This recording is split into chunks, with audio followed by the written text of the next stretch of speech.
the Mediterranean Sea. It's regarded as the economic capital of Israel. It's always buzzing with cafes. We're right in the heart of the city now. And of course, Israel can't compete with India in terms of numbers of voters.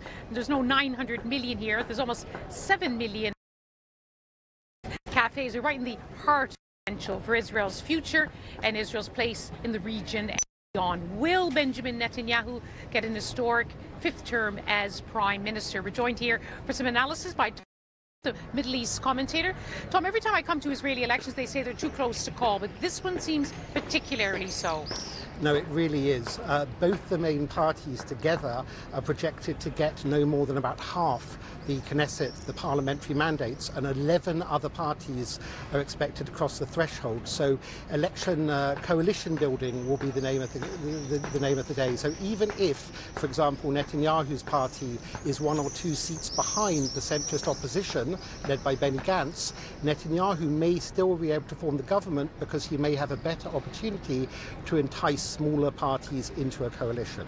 And more than ever, this election seems to matter in Israel's place with the world. It's extraordinary how Benjamin Netanyahu has forged such a close relationship with Donald Trump in the White House, with Vladimir Putin in Moscow, and also Jair Bolsonaro, the new Brazilian president. Of course, very much part of the right-wing shift in this country.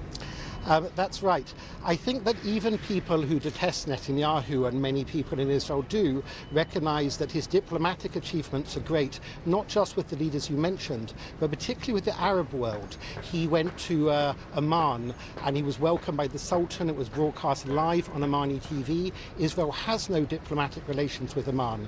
And other Likud right-wing Israeli cabinet ministers in the last 6 months have been to about 5 other Gulf Arab states. So some would argue that in effect Israel is in de facto peace with most of the Arab world, leaving only Syria and its ally Iran, which is not Arab, and the ever-present Palestinian question. And indeed, it is quite noticeable that the Israeli-Palestinian issue, if you want to call it that, doesn't even register, it seems, aside from, of course, the tension in Gaza in this election. That's right. It's very down the list. So when people are asked what the concerns are, it's the economy, it's security, it's education, and only about 5%.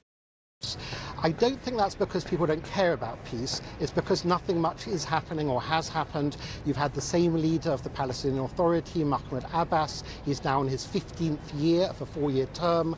There have been no meaningful negotiations for about 10 years. However, Donald Trump has said he's going to unveil what he calls the deal of the century, peace plan, and it could be unveiled very shortly after this election, and indeed the coalition building could be based upon that plan. So although peace has not been a big issue in the campaign, it could suddenly come centre place again in the situation here.